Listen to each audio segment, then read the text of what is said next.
guys a story that happened about a month ago. My dad likes to go to public auctions, and we happened to go to one where a school was closing down, and they had all of this really cool stuff. Have any of you guys ever been to an auction before? Yeah? How do they talk? Really fast. Yeah. So if you see something that you want, you have to buy it really quick, because the guy who's the auctioneer goes, all right, who wants this globe? Let's say $5, $5, $5, word, $5, $10, and then he goes really fast. And he goes really, really fast when he says everything. And so if you want something, you have to bid on it really quick, and then they just keep going and going and going. Well, because I want to homeschool Michaela this year, I thought it would be lovely to have a globe at our house. So I got the best looking globe there. But there was a problem with my globe. I need somebody that can read really well to read something on the globe for me. Come up here. Can you tell me what this country is right here?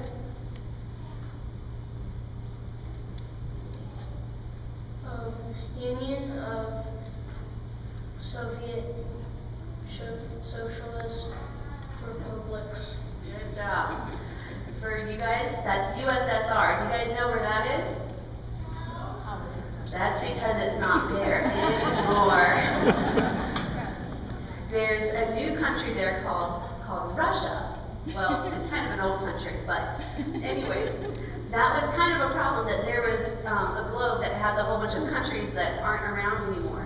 And then I got another thing that was really cool. I got this. Does anybody know what this is?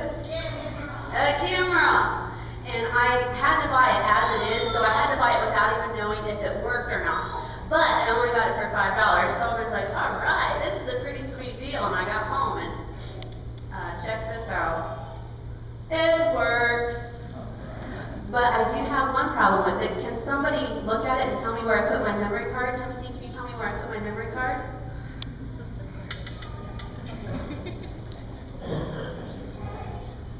What kind of memory card does that take? Those old kinds. The old kinds, do you know what they're called? No. No? Has anybody heard of an A drive? Have you heard of a floppy disk? Okay, well, I'm kind of glad that you guys haven't heard of a floppy disk, because I made this pretty picture for you. I had a PowerPoint, but that's not. You know what it is. All right, does anybody else know what this is? All right, we've got 3 out of everybody here, so that's pretty good. You see, the thing is, I've got this great globe and this great camera, but they're obsolete. They don't really work anymore because, well, with the floppy disk, I don't even have a computer that could read a floppy disk, so I can't use the camera. And if I'm trying to teach Michaela geography, I'm going to have to write in all the correct names on the globe before we use it. And it's kind of funny how things that were there 20 years ago, we don't use them anymore. And I got to thinking about that, and I'm like, man, I have a whole bunch of old stuff that I need to update. That's not a good thing, but there actually are quite a bit of good things that have happened in the past 20 years. Like when I was your guys' age, I didn't use the computer because we didn't have the internet back then. Well, we probably had it, but nobody had computers in their houses. We didn't get our first computer until I was in 4th grade. So if I wanted to do a report or something, I had to use books and use the Dewey Decimal System. You guys know what that is? No? That's okay. And when I was in high school, I went to track practice and cross-country practice, and when I wanted my mom to come pick me up, I had to use a payphone. Have any of you guys ever used a payphone? No? You've seen one, that's good. Well, you see, I always had a problem with the payphone because I only had 2 dimes and a nickel. I never had any quarters. And I couldn't ask any of my friends to borrow their cell phone to come home because nobody had cell phones. I didn't get my first cell phone until I was a senior in high school. And we didn't have texting or anything like that back then, and it was all very, very new. So when people are like, why don't you have your cell phone with you? I'm like, because I'm not used to having one. So anyways, what does all of that have to do with the Bible? Does anybody want to take a guess?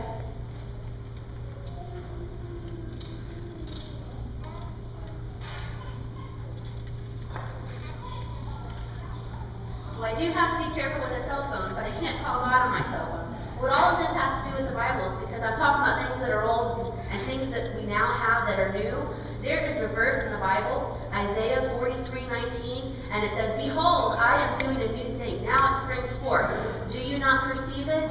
I am making a way in the wilderness and rivers in the desert." And you see, God was talking to his people, the Israelites. Have you guys heard of the Israelites before? Yeah, they were God's chosen people. And they would go through this pattern over and over and over again.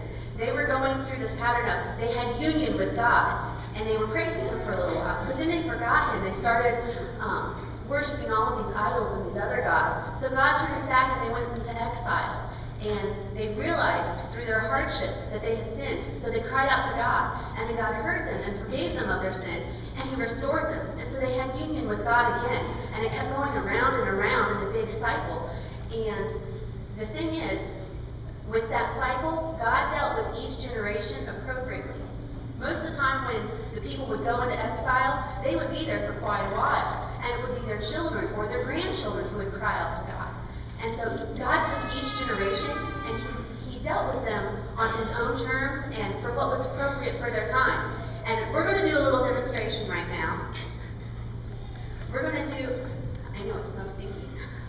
We're going to do a little demonstration right now of how this kind of works today. We're going to, up here I've got a whole bunch of liquids, and some of them have water in it. Don't drink any of these. But I also have this purple liquid here. And what this is going to represent, this purple liquid is going to represent God. It's going to be our God liquid because it is constant, it's never changing, it's always the same. And what each of these jars are going to represent is each generation, right? Let's pretend that this jar right here is you guys, and then this jar is going to be your parents, and this jar is going to be your grandparents, your great-grandparents, and your great-great-grandparents. And I'm going to take some of the God liquid and pour it into each jar. And we're going to see what happens. Alright?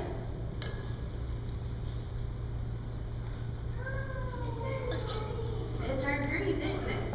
So that's how God might deal with you guys. A different color of green. Yeah, that might be how God deals with your parents.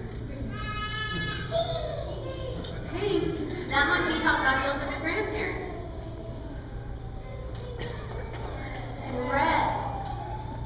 This is my favorite.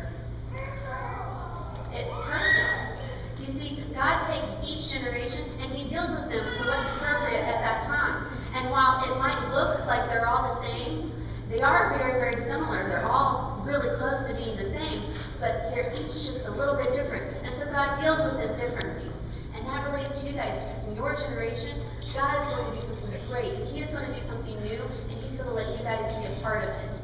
Because God, the God who is the same today, yesterday, forever, and always, he's going to do something new, and you guys get to join him with it. So I'm going to urge you kids to make your faith your own, and listen to your parents. You know, they'll tell you about the faith and what's true and what's right. So if you guys take that faith and make it your own, God's going to do amazing things through you. All right, so that's mostly what I've got for you today. If you'd like to go see my husband, Mr. Michael, he has some handouts for you guys. If you want to try this at home, there's instructions on the back on how to do that, and there's some notes about the sermon that he